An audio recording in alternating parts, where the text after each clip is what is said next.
Welcome to This Song Is Yours, the podcast where we dive deep into the art of songwriting, chat with some of the most exciting artists in the world, and explore the stories behind their songs. I'm your host, Simon Fink, and as always, thank you so much for joining us. Our guests this week on the podcast are Tiny Habits. The folk pop trio of Sinya Khan, Maya Ray, and Judah Mayowa were born in the hallways of Boston's Berklee School of Music, where their stacked harmonies and instinctive chemistry first found their shape. After uploading videos online and finding a devoted audience on TikTok, the three have built a reputation as one of the most exciting young acts around, collaborating along the way with the likes of Lizzie McAlpine, Casey Musgraves, and Holly Humberstone, just to name a few. This week, they're returning with Keepers, their sophomore record. It's a beautiful album that holds on to everything that makes Tiny Habits so compelling, those gorgeous stacked harmonies, those carefully considered arrangements, while pushing their sound into genuinely new territory, weaving in elements of yacht rock, I want to say some light tropical house, and more across the album runtime. Today, we are welcoming back Sinya, Maya, and Judah to the podcast to talk all about Keepers and the decision to expand their sound on this new record. We talk about how Matty Healy from the 1975 ended up featuring across this album, and we also discuss whether Australian fans might be seeing them live sooner than they actually think. We want to say a massive thank you to Jenna for her help with today's episode and give you all a friendly reminder that Keepers is out this week. You'll find links in the show notes on where you can purchase the vinyl record, stream their music, and keep up to date with everything that Tiny Habits have going on.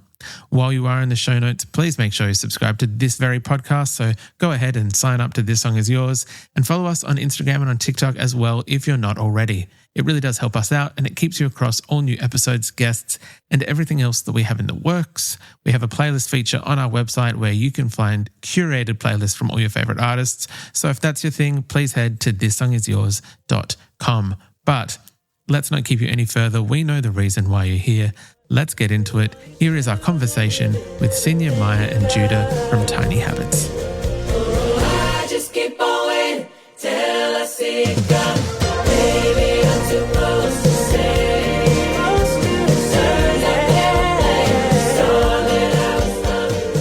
Please welcome back to This Song Is Yours, Sinya, Maya, and Judah from Tiny Habits.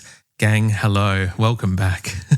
Thank you. Thank you for having us. Of course, my absolute pleasure. I am so super excited that we are talking today because there's a brand new Tiny Habits record. I previously loved All for Something, the debut record when we had you on last, and that was just an absolute masterclass, I think, in folk pop in 2024 at the time, and now in 2026. Yeah, we've got the brand new record Keepers. It's out this week. How are you feeling in Team Tiny Habs? Crazy in Tiny Habs world. Tiny Habs world. The world's getting bigger. Yeah, we're excited. I think it's about time. We've been sitting on this music and this album for, I guess, a few months now, which maybe it doesn't seem like a long time, but we've listened to it over and over and over again, and I think we're just so excited to have it be out for everyone else to hear it now and just see kind of how it goes, where that takes us. Yeah. But we're excited. It's kind of a new world for us a little bit. We sort of branched out from some of the quieter, folkier stuff. And yeah, it's a lot of fun. I wanted to kind of address that right off the bat. I think that for fans of the band and of your music, there is a lot to take in for this record. And I mean that in a very positive sense. When I put it on to have a listen to, I did have to double check that I'd, loaded up the right album to listen to. There's elements of yacht rock. There's elements of, I want to say, like light tropical house almost in towels. I mean, totally. Yeah. Yeah. And then obviously what you guys do best as well, the folk pop kind of element of that. Was it something that was discussed when going into a second record that you wanted to expand the sonic world of Tiny Habits and see what you could kind of apply what already works to the band into a new genre? Yeah. We just kind of wanted to see how we could expand what we already do, sort of our harmony thing. Like, how does that translate into other genres? And yeah, it was very fun to experiment with with new territory, I guess. Yeah. It honestly is very organic as well. I think over the past couple of years, we've just written so many songs and so We have many to keep ourselves yeah, entertained. exactly, Yeah. and trying to Yeah. kind of switch it up and sort of write something that we wouldn't have written, prior to All for Something, Yeah. and just sort of see how that worked within our group, and it just was pretty natural, just arranging around something new felt right, so we did it. Well, look, it has worked out very well across this record. Do you remember maybe the first experiment of trying something new and how that played, and I guess where you worked out what works and what doesn't? Well, we had made all these demos of a lot of the songs that ended up on this album. And so the first song we were like legitimately recording was Right in Front of Me. And I remember us like pushing the tempo like faster and faster to like see what we could do to it. And that was pretty scary because we are very used to like being in a comfortable key, a comfortable, sort of riding beats. But we were like, okay, how far can we push this till it's like right at the edge of like what we normally would be comfortable with? Even key wise, Yeah. we were so We're used to. we're gonna belt this time. We're gonna see how far we can take ourselves and like try to not be afraid, which is also kind of the theme of that song. So that was a good place to start because I think it introduced us to like a new version of ourselves in that way. In the songwriting process for the record, was there anything that you'd learned from All for Something that you wanted, not necessarily to avoid, but I think songwriting is one of those things we've spoken to a number of people about where it's a continually growing kind of experience. It's something that you learn from. Was there anything that from All for Something you learned that you went, maybe this isn't for this record, that maybe we try something different across the songwriting aspect of it? I will say, I think less about the songwriting, but I mean, there was a part of that aspect of it too. But I think specifically within the arrangements of the songs, we, as you can tell on Keepers, a lot of it, one of us will have sung pretty much the entirety of the song, and then the other two will support and sing harmonies and within that. So I think on All for Something, there was more of a, how can we split this up like completely evenly, where someone takes the verse, someone takes the chorus, someone takes the bridge. And I think with this specific record, because it is so personal, we sort of let that concept go a little bit more. And it was sort of like, okay, whose story is this about and how can we support that? Totally. Also, like when it came to recording, it was a little different. And I think something we learned from the last album was we spent a lot of All for Something with one person in the booth, and then like the other person would go into the booth and figure out their part kind of while they were singing it. And we did a lot of pre-arranging work before we had even pressed record at all, which I think built the song in a much stronger way than what happened in the last album. Because we were like, how is this going to be? This is going to be what it is before we hit record. And like, you have more of a song that way, I think. Yeah. So writing the parts together. And there's more I feel like a lot more we could think about because we had already arranged it beforehand. And we could be like, okay, like we know these parts.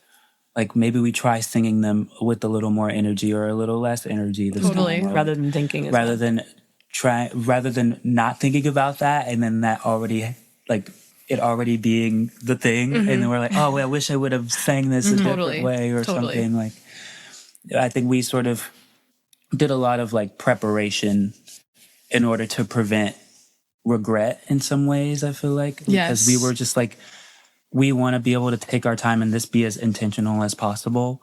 Whereas I feel like All for Something was just like our first record. It was the first time recording a project first experience of that length, and like, working with someone, and even we were just still getting to know each other, I feel like, at the time. So true. And so I feel like this time we sort of just were more comfortable and just like sort of trying to avoid things that we regretted or, didn't like about our recording process previously. So It kind of is audible across the record. I feel that there's a confidence across these songs where I know just then it was mentioned that it's not necessarily, the songs are split 30-30-30 and that everyone's doing something in that song. If the story kind of serves it, if the story is served better by one person leading, the other supporting, it's definitely heard across these tracks.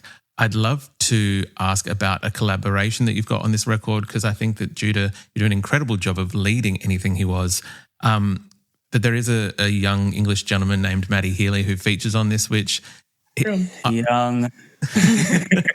I do.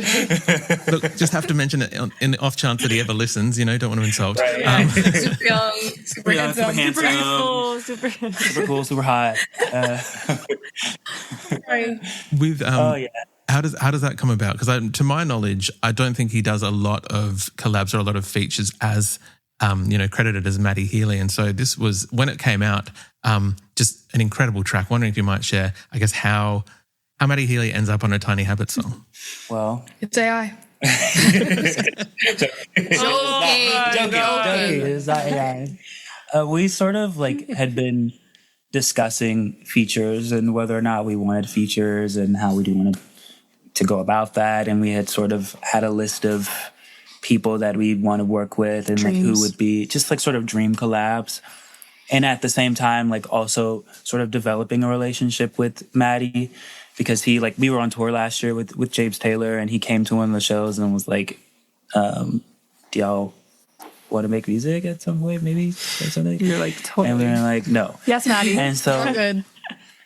we were sort of just kind of developing a relationship, and so we were just like, maybe we should just try and ask and Shot in the just shoot dark. our shot in the dark and Scary, see scary, what scary. he says. And he was very gracious and kind enough to be a part of it, even haven't done something like that before, and it was just Yeah. sure, He I'll was do like, anything it. you guys need. Anything you guys need. And he's sort of just been a mentor, even just throughout the whole record. I feel like has just given such a good input that is outside of what we're normally used to or the people that we're normally talking to. And so he's awesome. And he played a little bit on the record as well, just within on a couple on a of couple of other songs. So So he's just kind of been big bro in a way. Uncle Maddie. Uncle Maddie. That's probably Unk. better. Not young. Yeah, we'll call him Unc Maddie. Oh my god. Joke. With the collaboration in mind, because I think Tiny Habits, something that you do incredibly well as a group is collaborate. I know that there are the obvious ones like Leslie McAlpine. Across the last few years, there has been collabs with Casey Musgraves, Holly Humberstone. Who else? I think that there's probably JP Sachs. The list it's quite a lengthy list. You just mentioned before that there is a bit of a dream list. Are there still people that you want to work with? And I guess, can you share some of those dream ones that might be a little bit more obscure, maybe not the as obvious ones? Totally. Bruce Hornsby. Deb would be Talon. a Bon big Iver. one. We worked Bon with her. Iver. Oh my god. We collabed with her, babe. Yeah, I forgot. Good collab. I want her on our Check. song. I want her on our song, though. Yes, Deb on one of our songs. Bon Iver. I would love to make I a wish song that with James Taylor. Pine Grove. obviously. Yeah, James Taylor. I wish that Pine Grove was still a band so we could collaborate with them. Brandy. That'd be That'd be insane. fun. There's a lot. We have a long list somewhere. And obviously we can't remember them right now, but Yeah. It's we'll send it to you. Please send it through. But even some of the artists you just mentioned then, I think it is what speaks to the power of Tiny Habits, that the sound and the soul of the group are somewhat malleable to different genres. Brandy, Bruce Hornsby and Bon Iver, although the three Bs, they don't really suit one another, but none of them really stood out as not making sense when you said them. So I think that it's an incredible testament to yourselves. I do want to very quickly talk about the live aspect of Keepers, because I'm aware that I think there's a handful of festival dates in the next month or so, and then touring across the US at November and December. How are rehearsals coming? How are these new songs and maybe some of the newer genres that are being played with, how are they fitting into the live set and sitting alongside some of those previous songs? We need to rehearse. We have yet to figure that out.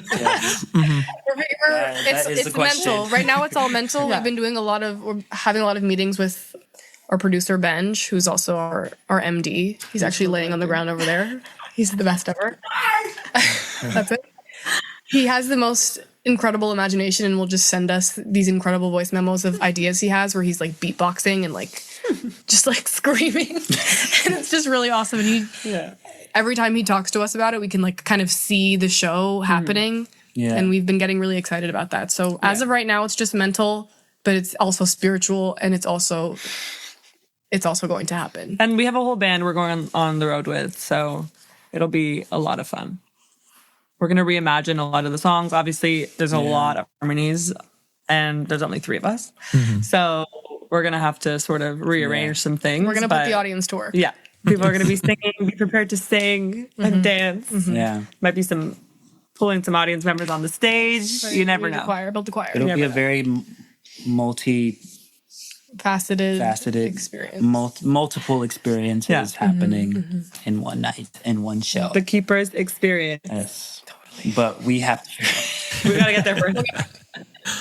In whatever form it arrives in, very, very excited to kind of see that. I do want to quickly touch on Love Ruins Everything, because that is the song that kicks off Keepers.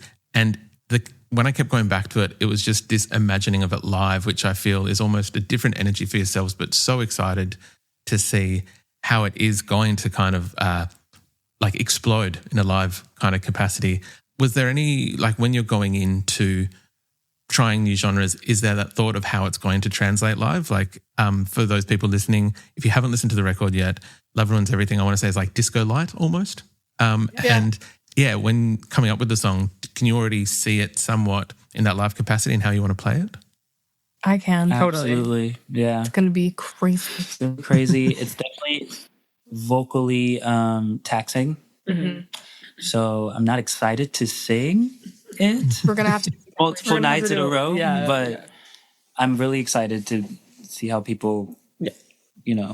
see people dance to it Yeah. and Hopefully get some vocal support from I think the narrative of that song also is going to be funny to sort of like act out in like a more theatrical way than some of our other music is. I feel like that's going to be a fun element of our next tour and like playing this new music live. Like there's a lot more story. we get to do in terms of like storyline. I feel like it'll be really fun.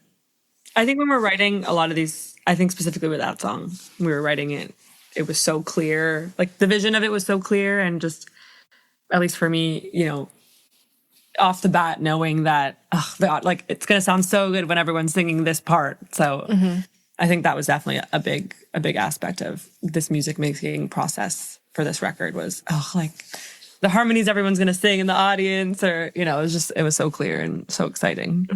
I absolutely love that. Even with this song, I felt that there was a little element of, I think anyone who might follow the band on social media knows the kind of fun that you guys do have with one another. And the thought was like live with the band will sound incredible, but I'm sure that there's, like, can we almost maybe expect like some choreography with songs like this? Is that maybe pushing it too far, or is that we leave that until Nothing is too far. It's too fun. Dream big. I think that's fair to assume.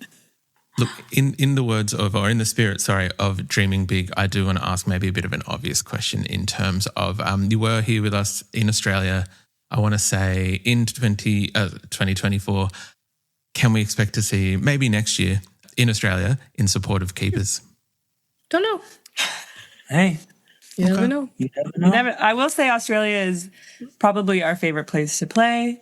100%. We love your beautiful, beautiful space. So And we Which love is why going to we're places we never love. ever coming back ever again. no, we'll be there. Yeah, we'll be there. We're coming. Very, very excited to hear that. I do want to wrap up today's conversation asking, as we usually do with our guests, what's currently on high rotation for yourself? Is there anything musically at the moment that is kind of getting a decent spin on your, your vinyl player, your social media, not your social media, your streaming service, sorry. Maybe we'll go alphabetically. Senior, I'll start with yourself. I've been listening to the Phoebe Bridgers album. I was going to say that too. It's just amazing. Yeah. It is really amazing. And honestly, it's been a while since I've been struck by something the way that I've been struck by some of those songs. Very, very solid choice. Judah, what about yourself?